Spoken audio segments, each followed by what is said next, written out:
beautiful people. So today I'm going to make a much requested video about step-by-step guide on how to move to Finland as a student. And I must tell you that I came to Finland directly from Nigeria as a student, but it's been quite a while, and the method of doing things has slightly changed. For example, when I came to Finland, studies, it was tuition free. So a lot of things have changed, but I've made some inquiries and research, and I have an updated information for you. So if you're interested, watch this video until the end. So guys, and this is mainly for international students, and especially those students who are not from the EU area or the EEA area, because for those students the guidelines are slightly different from those from the outside the European Economic Area.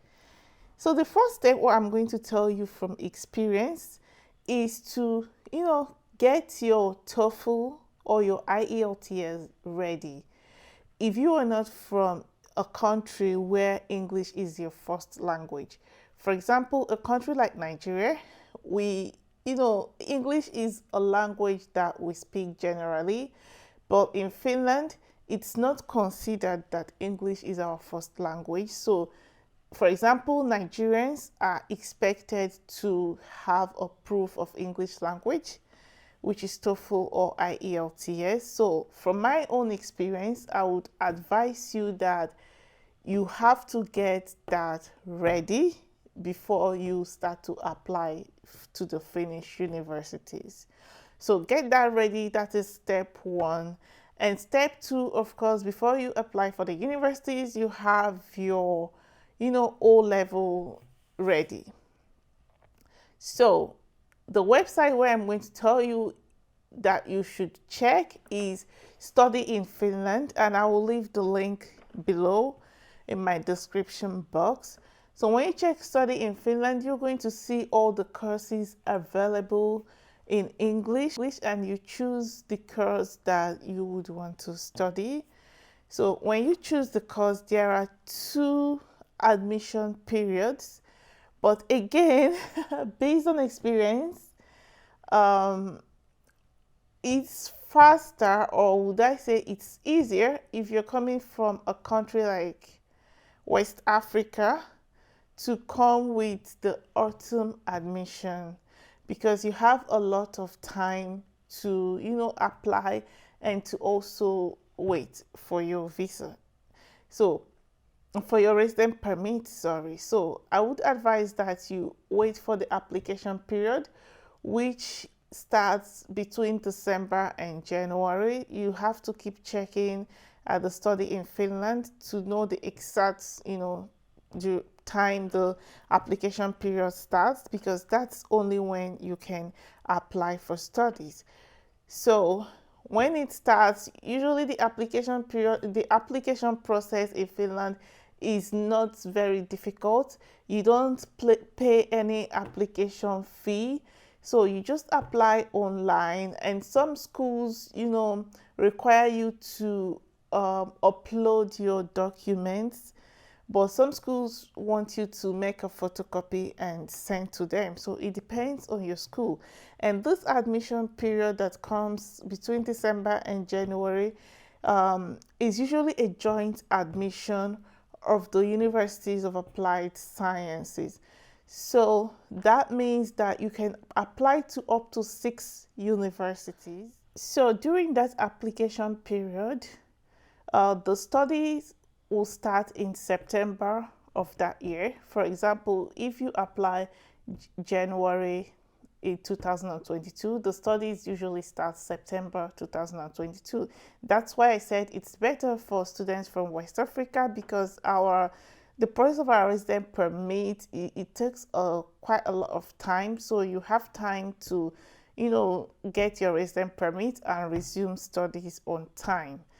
So the joint admission period, it's called joint because the Universities of Applied Sciences, they cooperate, and you can apply to up to 6 universities at the same time, and 6 different courses. And the result from your first choice, well, it depends, because when I did mine, I applied for nursing and I applied for social services. So the application I made for nursing, it was my first, then it was 4 choices you can make. So nursing was my first, second, and third choice. And then I think my last choice was social services. So I had only one entrance exam for the nursing and entrance exam for the social services.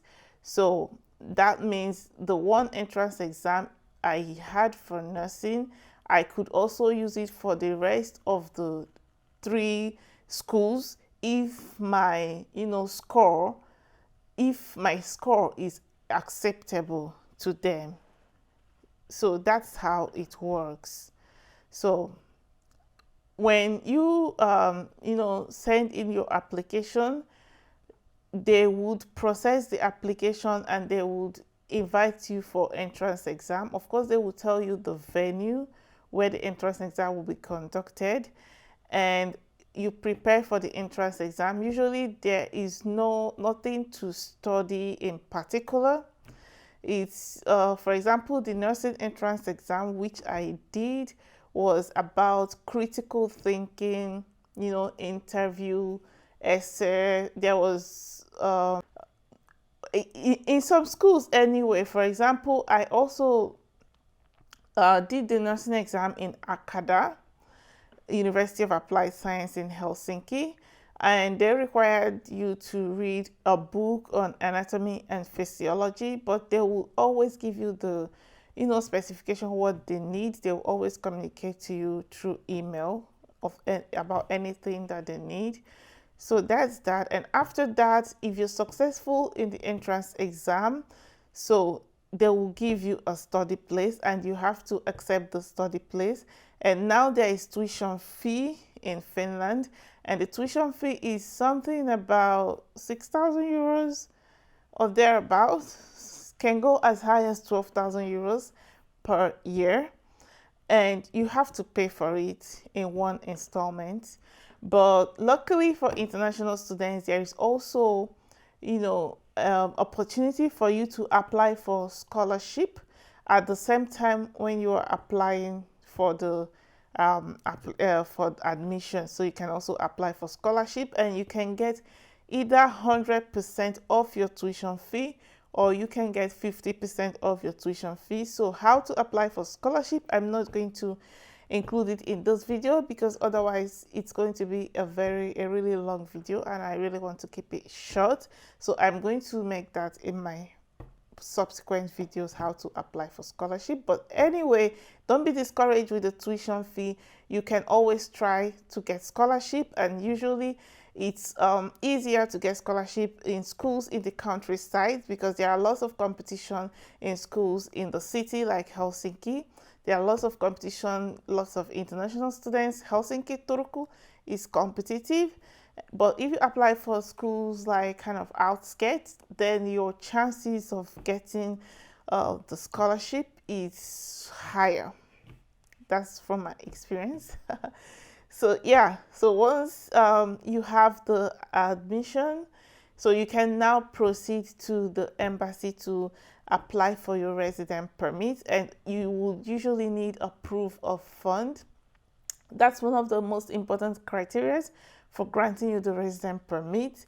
And the proof of fund, when I was in school, was considered to be about 500 euros in a month, and then you need to have like 6,000 euros in your account every year.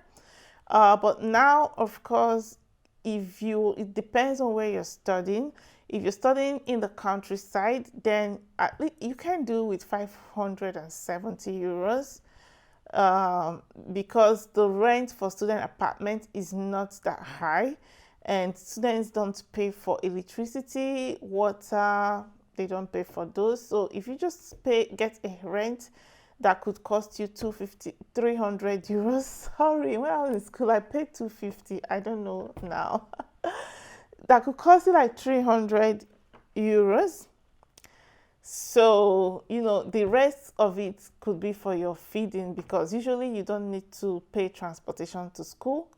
The student apartment is always in a place where you can just walk down to school. So the rest of the money is just for feeding. So that's about it for now. And if there's any other thing you want to know, don't forget to leave me a message in the comment section so that we can proceed in the next video. Of course, everything cannot be contained in this video. But guys, thank you for listening to my videos, and don't forget to click the subscription button, and I'll see you in my next video. Thank you and bye.